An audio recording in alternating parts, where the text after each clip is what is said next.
With the start of the new year, scammers are already taking advantage of the coronavirus, stimulus checks, and the approaching tax season.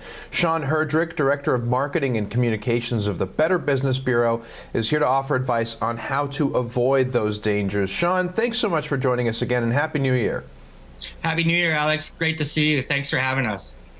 So, of course, like I mentioned, it's 2021. It's just beginning. Of course, stimulus checks are coming into people's accounts and through the mail, and scammers are taking advantage of this. What are you seeing around that?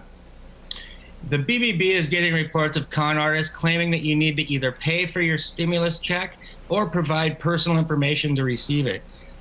According to the BBB Scam Tracker reports, watch out for email or text messages instructing you to click a link to request benefit payments.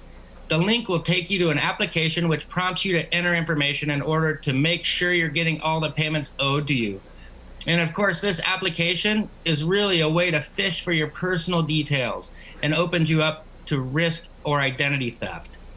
In a phone variation, the scammer pretends to be calling from a government agency.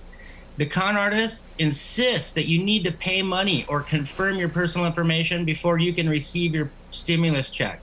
Other times, the scammers claim that you can get additional money or even receive your funds immediately, and all you need to do is pay a small processing fee through a prepaid debit card. Just so heinous, especially during a time like this when so many people need that support. So, what are some recommendations on how to recognize and avoid these scams? Number one, stay calm. If you receive any of these calls, resist the urge to act immediately. No matter how dramatic the story is, the scammers will try to get you to act before you have a chance to think. Don't reply directly to these scammers. Don't respond to the call, the text, or the email. If you think the message may be real, find the government agency's contact information on their website and contact them directly. And always make sure you check for lookalikes.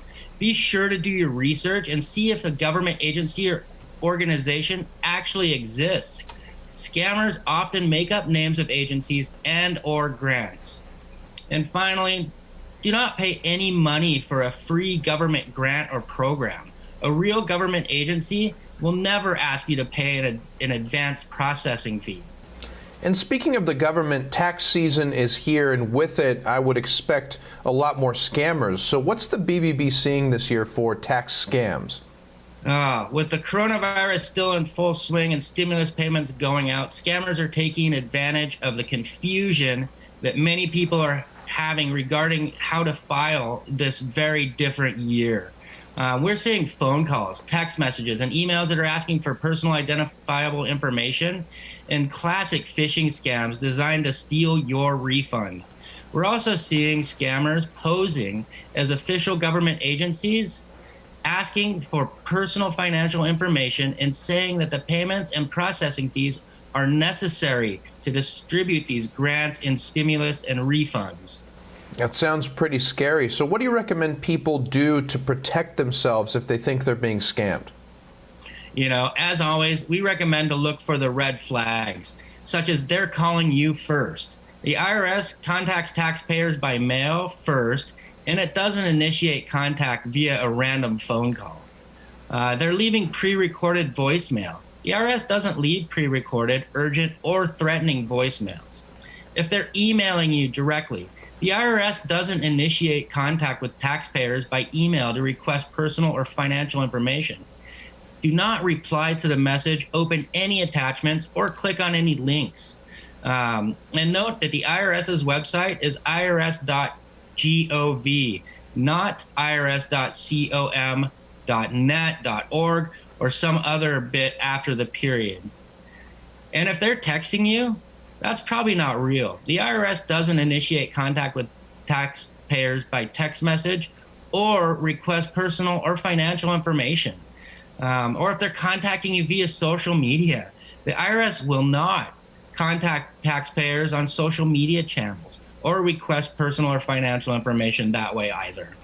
Just tons of great advice, things to look out for. What should consumers do if they think that they're being scammed?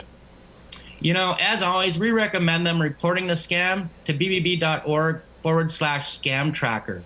This is one of the best ways to inform others of the scams that are going on around us, and even find out if you may be dealing with a scam. Sometimes it's embarrassing to admit that you fell for something like these scams, but your experience may save someone else from falling into the same trap. Absolutely. Sean Herdrick, thank you so much, as always, for joining us. Thank you so much. And if you'd like to report a scam to the Better Business Bureau, visit bbb.org/scam tracker, or you can give them a call at 520-888-5353.